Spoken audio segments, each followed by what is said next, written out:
آپ نے تو کعبے کی چھت پہ چڑھا دیا جی ان کو سیدھا۔ آرمی چیف کا یہ کام نہیں ہے کہ وہ جا کے تاجروں کے ساتھ میٹنگ کرے، آئین کے ساتھ اگر کوئی غداری کرے تو اس کی عزت نہیں ہو سکتی۔ مستقبل میں ہم آپ کو بھی میدان سیاست میں دیکھ سکتے ہیں۔ عمران خان صاحب اس وقت ڈرائیونگ سیٹ پہ آ کے بیٹھ گئے۔ ڈاکٹر اسرار صاحب رحمہ اللہ جو ہمارے استاد بھی تھے، ان کی جماعت اسلامی چھوڑنے کی وجہ یہ تھی، یہاں میں عمران خان صاحب کو یہ کہوں گا تو ایکسپوز کر دینا ان کو۔ اب سوشل میڈیا اتنی بڑی پاور ہے تو یہ ذرا سی ہینکی پینکی کریں گے تو عوام خود بدلہ لے گی ان سے۔ آپ کسی کو ریکمینڈ کرتے ہیں کہ جناب اس طرح عمران خان کو ووٹ دیں؟ میں اپنی رائے ضرور رکھتا ہوں۔ میں کہتا ہوں دنیا تو پاکستانیوں کی برباد ہوئی ہوئی ہے، آخرت تو بچ جائے۔ غالباً 2 دفعہ آپ پر قاتلانہ حملے بھی ہو چکے ہیں۔ اگر زندگی کا اختتام موت ہی ہے تو شہادت سے بیسٹ آپشن کوئی نہیں۔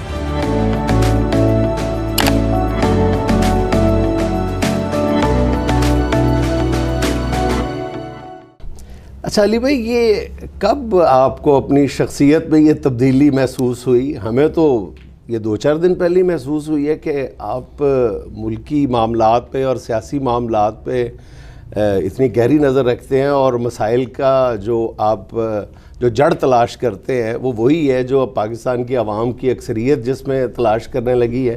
تو آپ نے تو کعبے کی چھت پہ چڑھا دیا جی ان کو سیدھا۔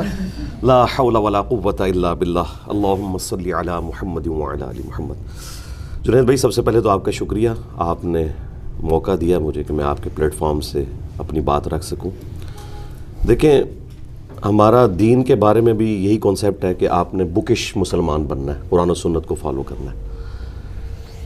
جہاں تک ڈیموکریٹک ویلیوز کا تعلق ہے، آئین کا تعلق ہے، تو اس میں میرا وہی کانسیپٹ ہے۔ اس کی وجہ سے جو بھی اس میں فٹ ان بیٹھتا ہے نا جی، میں اسے سپورٹ کروں گا۔ خان صاحب کی سیاست سے جو ہمیں اختلاف تھا نا، وہ یہ تھا کہ یہ پرائم منسٹر ہوتے ہوئے انہوں نے اپنے کام سب لیٹ کیے ہوئے تھے نیچے اور لوگوں کو۔ یعنی آرمی چیف کا یہ کام نہیں ہے کہ وہ جا کے تاجروں کے ساتھ میٹنگ کرے۔ اسی چیز کا ہمیں ان سے اختلاف تھا۔ جب وہ اختلاف دور ہو گیا تو ہم تو اپنے اسی پرانے کانسیپٹ کے اوپر ہیں، بکش، یعنی آئین میں جو لکھا ہوا ہے نا، اگر کوئی شخص کہتا ہے میں پاکستانی ہوں اور پاکستان کے آئین کو مانتا ہوں تو اس سے پھر اس چیز کو فالو کرنا ہے۔ اور اگر وہ یہ کہتا ہے کہ میں ہے تو پاکستانی ہوں، آئین کو بھی مانتا ہوں، لیکن مرضی اپنی کروں گا، اگرچہ میں نے جب فارغ ہوا تھا اپنی اس اکیڈمی سے، میں نے حلف لیا تھا 1.5 لائن کا۔ اس 1.5 لائن میں بھی بات یہ تھی کہ میں پولیٹکس میں حصہ نہیں لوں گا۔ میں اگر اپنے عہد کے ساتھ وفا نہیں کر رہا، ڈرامہ تو ہے عہد وفا، لیکن اپنے عہد کے ساتھ وفا نہیں کر رہا، تو میں پھر کیوں کر کسی کی عزت کروں؟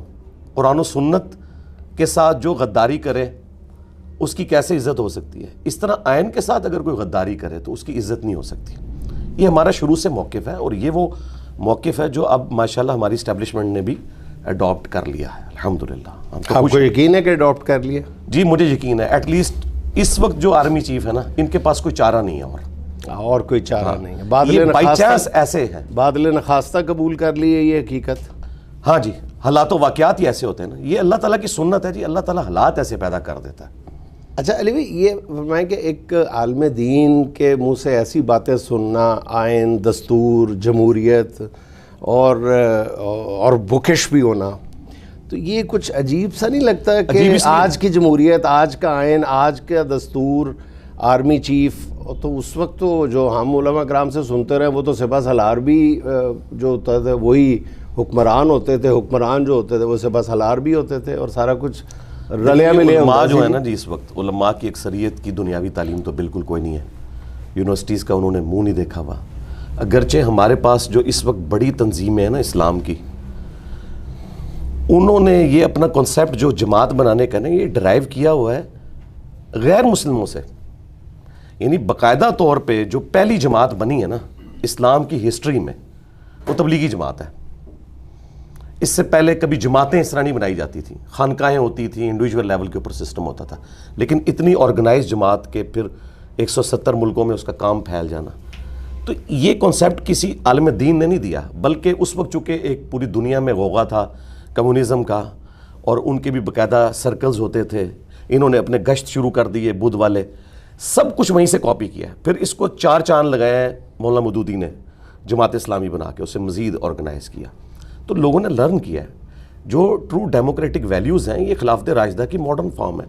ہمیں جو ویسٹرن ڈیموکریسی سے اختلاف ہے، وہ حلال اور حرام کا جو معاملہ ہے وہ کثرت رائے سے دیکھتے ہیں، جبکہ پاکستان کے آئین میں لکھا ہے کہ یہاں پہ کوئی بھی قانون قرآن و سنت کے خلاف پاس نہیں کیا جائے گا. اقتدار اعلیٰ کا مالک اللہ تعالیٰ ہے اور اس اقتدار کو عوام ٹرانسفر کریں گے کسی ایک اپنے ریپریزنٹیٹیو کے لیے. تو یہ ایک ماڈرن فارم ہے. اگر ہمارے آئین میں یہ لکھا ہو کہ ہومو سیکچویلٹی کو بھی حلال قرار دے دیا جائے گا اگر پاکستان نے کثرت رائے سے فیصلہ کر دیا تو ہم اس آئین سے بغاوت کر دیں گے. پھر اس آئین سے بغاوت کر دیں گے تو بے شک وہ جمہور کی آواز ہو. جی بے شک ہو، بے شک وہ جمہور کی آواز ہو. اچھا، مولانا سید ابو العلا مودودی کے تصور سیاست سے آپ ایگری کرتے ہیں؟ دیکھیں ان کے جو تصور سیاست ہے اس کے لیے اتنی بات کافی ہے کہ ان میں ٹالرنس تھی. ایک وہ جماعت اسلامی تھی جو 1941 میں بنی، پھر جب پاکستان بن گیا تو انہوں نے پاکستان کو ایکسیپٹ کیا، پھر کچھ عرصے بعد ان کو اندازہ ہوا وہ پولیٹکس میں بھی آ گئے. وقت کے ساتھ ساتھ انہوں نے لرن کیا. انیشلی تو ان کا کانسیپٹ نہیں تھا. ڈاکٹر اسرار صاحب رحمہ اللہ جو ہمارے استاد بھی تھے، ان کی جماعت اسلامی چھوڑنے کی وجہ یہ تھی کہ جماعت اسلامی والے پولیٹکس میں کیوں. میں سمجھتا ہوں مولانا مودودی نے وقت کے ساتھ لرن کیا اور جو بھی گیون سرکمسٹانسز تھے ان میں انہوں نے اپنے معاملات کو مزید بہتر کیا. تو علی بھائی ایک جو ڈائریکٹ کوسچن بنتا ہے اس وقت آپ سے، لوگوں کے ذہن میں بھی آتا ہے کہ آپ کے یہ جو موجودہ سٹانس ہے جو آپ فرما رہے ہیں کہ وہ پہلے کا سٹانس ہے، اس کی ایک شکل اب آپ دیکھ رہے ہیں، تو مستقبل میں ہم آپ کو بھی میدان سیاست میں دیکھ سکتے ہیں؟ نہیں جی، یہ تو بالکل ایک سمجھ لیں معاملہ کراس ہے. جس طرح میرا یہ اعلان ہے کہ میں کوئی چندہ بک نہیں بناؤں گا، کوئی مسجد نہیں بناؤں گا، کوئی مدرسہ نہیں بناؤں گا. یہ ساری مساجد ہماری مساجد ہیں. ہم تمام مکاتب فکر کے لوگوں کو مسلمان سمجھتے ہیں، ان کے پیچھے نمازیں پڑھتے ہیں، انہیں چندے دیتے ہیں. ہمیں ضرورت ہی نہیں علیحدہ سے کوئی 1.5 اینٹ کی مسجد بنانے کی. بالکل اس طریقے سے میں کلیئر ہوں کہ پولیٹکس کے حوالے سے ہم اپنی یوتھ کو گائیڈ ضرور کریں گے قرآن و سنت کی روشنی میں. جس طرح آپ اگر ڈیموکریسی پہ مجھ سے بات کریں، میں 1 گھنٹہ اور جو دوسرے لوگ ہیں جو ملوکیت کو، کنگشپ کو فالو کرتے ہیں، ان کے دلائل کیا ہیں، پھر ہم اسے کاؤنٹر کیسے کرتے ہیں، وہ ایک ایک چیز میں بیان کر سکتا ہوں. تو میں پولیٹکس چونکہ اس وقت پاکستان کا سب سے بڑا مسئلہ ہے. دیکھیں جب ہم لوگ چھوٹے چھوٹے تھے نا تو 8 سے 9 سڑکیں ویران ہوتی تھی وارث ڈرامے کے لیے. من چلے کا سودیا، یہ ایک ڈرامہ اشفاق صاحب کا لگتا تھا. اسی طریقے سے اندھیرا اجالا. اب یہ جگہ لے لی ہے ٹی وی ٹاک شوز نے. کیپٹل ٹاک لوگ دیکھتے ہیں، آج شاہ زیب خان زادہ کے ساتھ لوگ دیکھتے ہیں، کاشف عباسی صاحب کو لوگ سنتے ہیں. تو آپ دیکھیں کیسا پیراڈائم شفٹ ہو چکا ہے. تو میں اس دنیا کا باشندہ ہوں نا، میں کس طرح اپنی وشفل تھنکنگ میں بیٹھا رہوں ایک خانقاہ بنا کے اور دنیا سے میرا کوئی لینا دینا نہ ہو. میں میکینیکل انجینئر بھی ہوں اور میرا خیال ہے اتنا تو شاید آپ صحافی لوگ پولیٹکس سے ریلیٹڈ پروگراموں کو نہیں دیکھتے جتنا میں شوق سے دیکھتا ہوں، اور آپ سے نہیں، عرصہ دراز سے، اور تمام کو سنتا ہوں. آپ نے حسب حال کے بارے میں ایک رائے کا اظہار کیا تھا، وہ اس کے لیے آپ کا شکریہ بھی ڈیو ہے. اور جس ڈیٹیل کے ساتھ آپ نے انالائز کیا تھا اس سے پتہ چلتا تھا کہ آپ حالات حاضرہ سے آگاہی بھی بہت گہری رکھتے ہیں، اور جو رائے عامہ کے حوالے سے جو پروگرام ہے وہ بھی آپ کی ان پر دسترس ہے آپ کی پوری.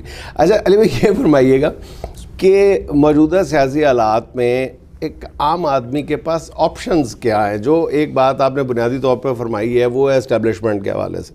اب اگر ایک جماعت ایک وقت میں اسٹیبلشمنٹ کے بارے میں ایک رویہ رکھتی ہے، پھر وہ کچھ عرصے بعد اپنا موقف بدل لیتی ہے، دوسری جماعت اس کی جگہ لے لیتی ہے آ کے، اور یہ میوزیکل چیئر اسٹیبلشمنٹ اور سیاسی جماعتوں کا یہ کھیل جاری ہے.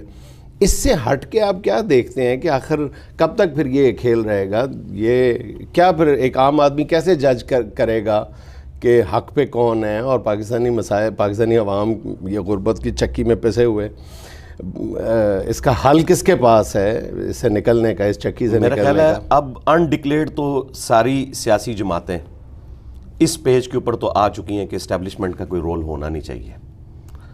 ووٹ کو عزت دو، یہ نواز شریف صاحب کا نعرہ تھا نا، اگرچہ وہ بعد میں غیر اعلانیہ پیچھے ہٹے، لیکن آج اگر یہ آرمی چیف بیٹھے ہیں نا تو اسی وجہ سے بیٹھے ہوئے ہیں کہ نواز شریف صاحب نے سٹینڈ لیا. ٹھیک ہے، تو جس نے جتنا کنٹریبیوٹ کیا ہے نا، ایک سٹیپ طے کروایا ہے نا.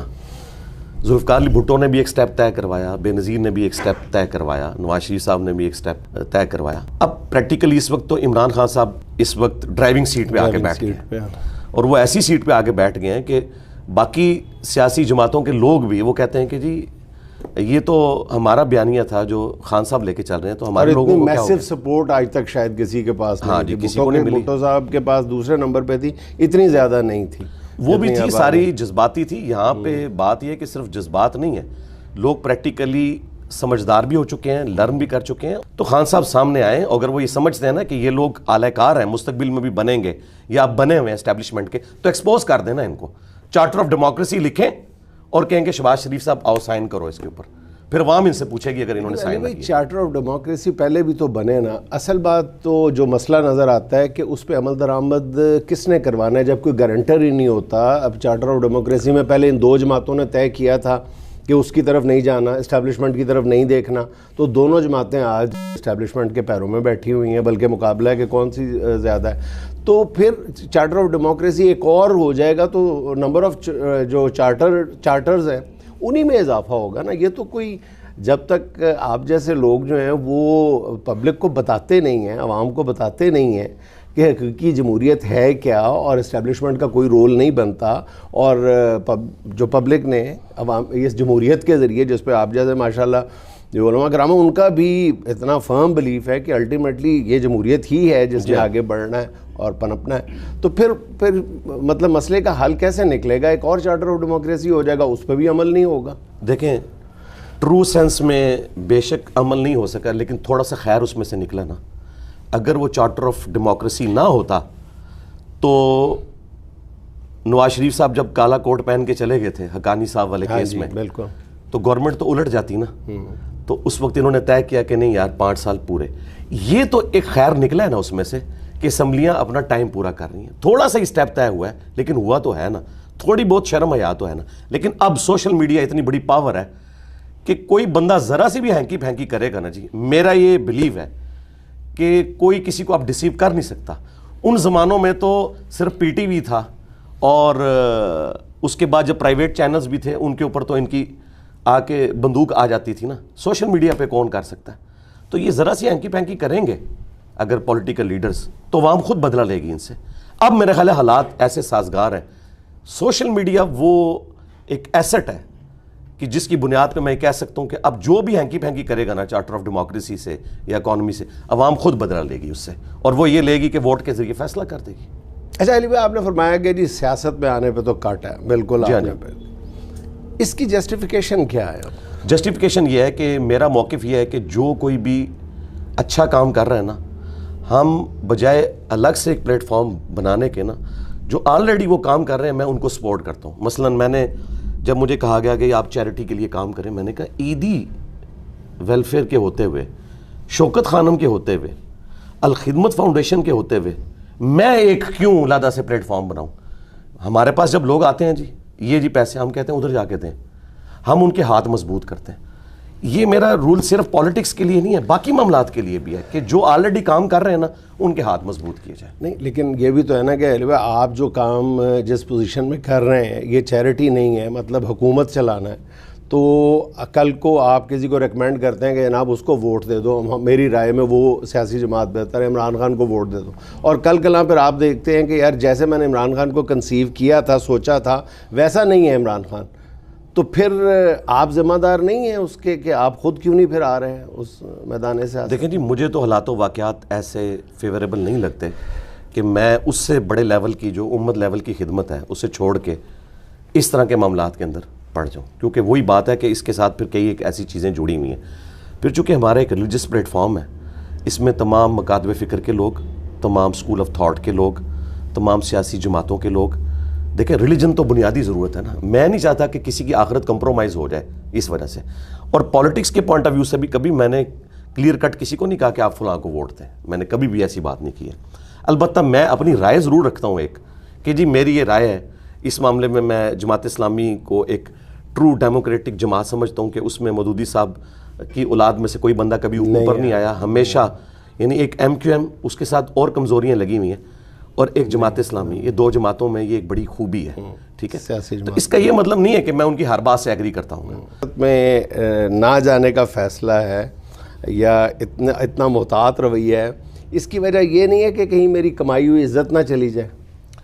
مجھے بتائیں اس سے زیادہ میں نے اور کون سی عزت اب کمانی ہے، یا اللہ کے حضور یہ جو بھی عزت ہے، یہ وجہ نہیں ہے جی، بالکل یہ وجہ نہیں قطعاً نہیں ہے۔ اس کی وجہ یہ ہے کہ میں پھر آپ مجھ سے ننگی بات سننا چاہتے ہیں، وہ ڈاکٹر سرار صاحب یہ لفظ استعمال کرتے تھے ننگا فلسفہ، تو میں بھی وہ اپنے استاد کی سنت پہ عمل کرتے ہوئے، تو ننگا فلسفہ یہ ہے کہ جی پاکستان کی جو پولیٹکس جس قسم کی ہے نا جی، اس میں ہی نہیں چاہتا کہ صدیوں بعد اللہ تعالیٰ نے مسلمانوں کو ایک انٹرنیشنل لیول کا ایک ایسا پلیٹ فارم ہماری شکل میں دیا ہے کہ لوگوں کی کوئی ڈھارس بندی ہے کہ مسلمان دوبارہ اپنے پاؤں پہ کھڑے ہو سکتے ہیں، اپنے دین کو لرن کر سکتے ہیں، اسلام کی نشت ثانیہ ہو سکتی ہے، فرقہ واریت کا خاتمہ ہو سکتا ہے۔ تو اب ان میں پھر دوبارہ سے کوئی مایوسی پھیل جائے، کیونکہ جب پالیٹکس ہوگی نا، تو پالیٹکس میں جب آپ انوالو ہوتے ہیں نا، تو آپ کے جو مخالفین ہیں نا وہ ایسے ہیں کہ وہ آپ کے اوپر ایسے بلیمز لگائیں گے، اور پھر وہ مخالفین ایسے بھی ہوں گے کہ جن کے ہاتھ میں بندوق ہوگی، ریسورسز ہوں گے، وہ جو بھی بات کریں گے، کوئی بھی کسی کے اوپر کیس بنا دیں، بیٹھے بٹھائے میرے اربوں کے اثاثے نکال لیں، تو میں کیا کروں گا؟ حالانکہ میں تو کھلی کتاب ہوں سب کے سامنے۔ تو اس لیے میں نہیں چاہتا کہ اس کی وجہ سے کسی کی آخرت برباد ہو جائے، چونکہ میرے ساتھ لوگوں کی آخرت جڑ گئی ہے، جو دین سیکھا ہے نا انہوں نے مجھ سے، تو میں کہتا ہوں دنیا تو پاکستانیوں کی برباد ہوئی ہے، آخرت تو بچ جائے، اس لیے میں اس طرف نہیں جانا چاہتا۔ لیکن علی بھائی جو ذہن میں بات آتی ہے وہ یہ ہے کہ اب آپ نے جو ایک دائی کے طور پہ جو راستہ اپنایا ہے، اس میں بھی تو یہ ڈر موجود ہے نا۔ آپ نے سب سے زیادہ میرا خیال ہے کہ پاکستان کی تاریخ میں اگر دیکھا جائے تو 2-3 ایسے علماء کرام ہوں گے جو، اور آپ تو ماشاءاللہ اتنی کم عمری میں آپ نے یہ راستہ چن لیا، باقیوں نے تو ایک عمر میں جا کے اس کا انتخاب کیا ہوگا کہ فرقہ واریت کے خلاف جنگ کرنی ہے، اور وہ زیادہ پرخطر راستہ ہے، میری ذاتی رائے میں وہ زیادہ پرخطر راستہ ہے کہ آپ جتنے زیادہ اخلاص کے ساتھ یہ بات کرتے ہیں، جتنے دبنگ انداز میں یہ بات کرتے ہیں، اتنا ہی سو کالڈ میں کہہ رہا ہوں نام نہاد عزت، جو عزت جانے کا خطرہ جو ہے اس میں زیادہ ہے، وہ سیاست سے بھی زیادہ ہے۔ تو وہ اس راستے کا تو آپ نے انتخاب کر لیا جی، اس کی میں آپ کو اس کی وجہ سے آپ پر غالباً 2 دفعہ آپ پر قاتلانہ حملے بھی ہو چکے ہیں، 3 دفعہ قیمت بھی چکانا پڑی ہے آپ کو۔ دیکھیں یہ میں قیمت چکانے کے لیے تیار ہوں، اور اس راہ میں جان بھی چلی جائے تو وہ سیدنا حسین بن علی کا قول ہے علیہ السلام کہ اگر زندگی کا اختتام موت ہی ہے تو شہادت سے بیسٹ آپشن کوئی نہیں ہے، کیونکہ یہ تو ٹائم مقرر ہے، وہ تو اپنے وقت پہ آنا ہے۔ ان کے ساتھ ہم اس حوالے سے کاؤنٹر ان کو کر سکتے ہیں کہ ہم علمی دلائل کی روشنی میں ان کے سامنے معاملات رکھ سکتے ہیں، یہ کبھی اس ریڈ لائن کو کراس نہیں کر سکتے نا، کیونکہ انہوں نے اپنے اوپر جو نیکی کا لبادہ اوڑھا ہوا ہے نا وہ تو نہیں اتار سکتے نا، اندر خانے جو مرضی کریں۔ اگر یہ مجھے آ کے کوئی اس طرح کے معاملات کریں گے، لوگ کہیں گے یار آپ عالم دین ہو کے اس طرح کی بات کر رہے ہو، لیکن جو وہ دوسری پارٹی ہے نا سیاست والی، ان کے اوپر تو کوئی بھی چیک نہیں ہے نا، اس حوالے سے میں بات کر رہا ہوں۔ تو میں چاہتا ہوں کہ ہم لوگوں کو گائیڈ کرتے رہیں، اور پھر آخری بات اس میں یہ ہے کہ قوم میں کچھ بڑے ایسے ہونے چاہیے جن کی بات کو سارے رسپیکٹ دیں، جو اس وقت تو میری نظر میں اب کوئی نہیں بچا۔ ایک طارق جمیل صاحب بچے تھے، لیکن ان کے ساتھ بھی جو کچھ معاملات ہوئے، میں چاہتا ہوں کہ ایسے لوگ ہر قوم میں ہونے چاہیے کہ جن کی بات سب لوگ سنیں۔ عیدی صاحب تھے، وہ کوئی جماعت تو نہیں جوائن کی ہوئی تھی انہوں نے، لیکن ان کی بات کو لوگ وزن دیتے تھے۔ آپ یہ سمجھتے ہیں کہ جو انکانٹروورشل نان کانٹروورشل لوگ ہیں وہ زیادہ سوسائٹی کو احسن انداز میں ڈیلیور کر سکتے ہیں؟ ہاں جی، اس اعتبار سے کہ وہ سچے ہوں، یعنی جس طرح میرے بارے میں اب کانسیپٹ یہ ہے کہ کسی نے نہیں چھوڑتا جی، کسی کا لحاظ نہیں کرتا جی، انہیں جڑی بھی شاید تک نہیں انہیں کہہ دینا ہے۔ یہ وہ باتیں جو ہمارے مخالفین بھی نجی محفلوں میں کرتے ہیں، ٹھیک ہے، سامنے آ کے جو مرضی کریں، لیکن انہیں یہ پتہ ہے یہ کانسیپٹ جو ہے نا یہ بہت بڑا ایسٹ ہے کسی نیشن کا۔